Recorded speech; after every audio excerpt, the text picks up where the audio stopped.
Yo, what is up, guys? This is Jared Spalding here, and I'm sorry I missed uploading yesterday, but yeah, I will try to make up for that. I'll either do 2 videos today or tomorrow. It's just, lately I've been having a lack of ideas, honestly. It's getting, kind of difficult. That's why I always ask you guys to send in your suggestions, just things you're wondering about.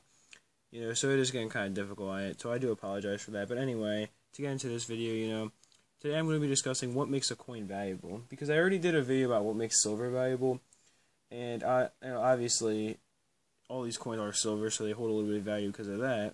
But other than that, past being, containing silver, what makes them worth anything beyond that, And there's a few things to look for when you are looking for valuable coins. First of all, look for ones that are just kind of part of, a very popular series. A few of these are great examples for you.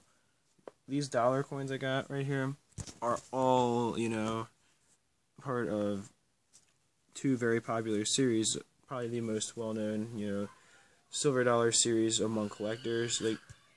Sorry about cutting out there, guys, but what I was saying, is basically, these coins, obviously, I'll kind of go back a little bit here, they are valuable because of the silver they contain, but other than that, we'll make them valuable, and I was just about to go over a few things, talking about how these coins are all part of a popular series. Like I was saying, these are the two probably most well-known series of silver dollars among collectors, the Peace Dollar and Morgan.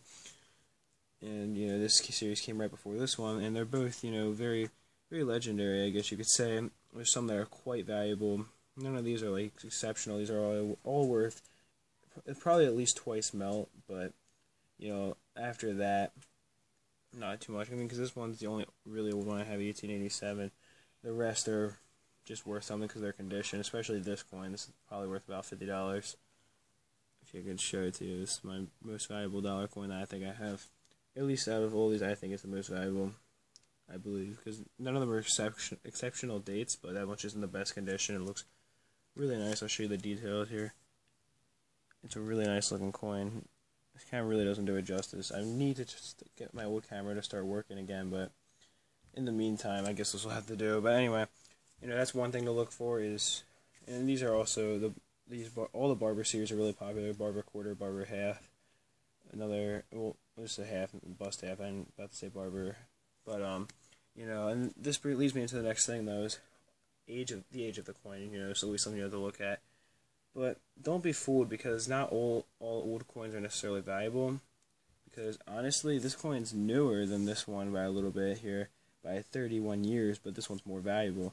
And that's where you have to get a little bit deeper in the fact that this coin's from Spain while this is from the United States. And that's what makes the coin more valuable, is that it's a U.S. coin, not that, the real reasoning is the fact that, the United States hadn't been around for a very long time when this coin came out. But by 1801, Spain was, had been around for a very, very long time, as opposed to the U.S., which in 1832, it was decently established, but it definitely, wasn't the big, booming empire it is now. I guess you could say it was doing really well, but it hadn't been around for nearly as long at that point, not even close to 100 years at that, by then, and it was before even the Civil War, so that's, what makes that coin more valuable. So what I'm trying to say is that age is definitely something to look at, but don't always be fooled by it, because sometimes just because the coin's older doesn't mean it's going to be more valuable. And this coin is also larger. That's the other thing you're going to have to look at too.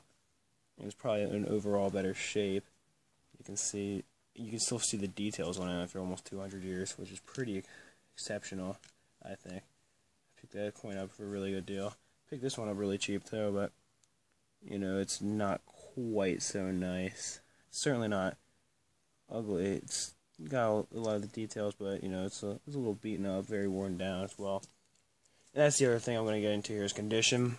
It is. I know it's hard to be able to grade a coin by eye. Most people can't do that. But try to get a rough estimate of where you think it's going to be worth based on condition. Like this coin is pretty bad, for example. The detail, and that's the other thing, is that when you are looking at condition, you can't just look at the fact that while there's a lot of dirt here, you have to also look at the details. And all the stars are still present, the date's still present, and all the letters are. So it's not, amazing, but it's not quite as bad as it looks. It's mainly just a dirty coin, if anything. You know what I mean? That is one thing that can fool people when they're, trying to grade a coin. But I'm not saying to do that, but definitely, make sure you can tell what the condition of the coin is, and at least get a decent summary of what grade you think it would be if it were slabbed, because all these coins here are raw, which is something that makes them a little bit cheaper to buy. You can find a good deal. Because of that, you might buy a coin where the person is selling it as if it was one grade lower than it really is. You can get it slabbed for $20, $30, however much it is at this point, and it might be end up, worth a couple hundred more than you paid if it's, really high grade, like MS65 or MS66 coins, something already valuable in the first place.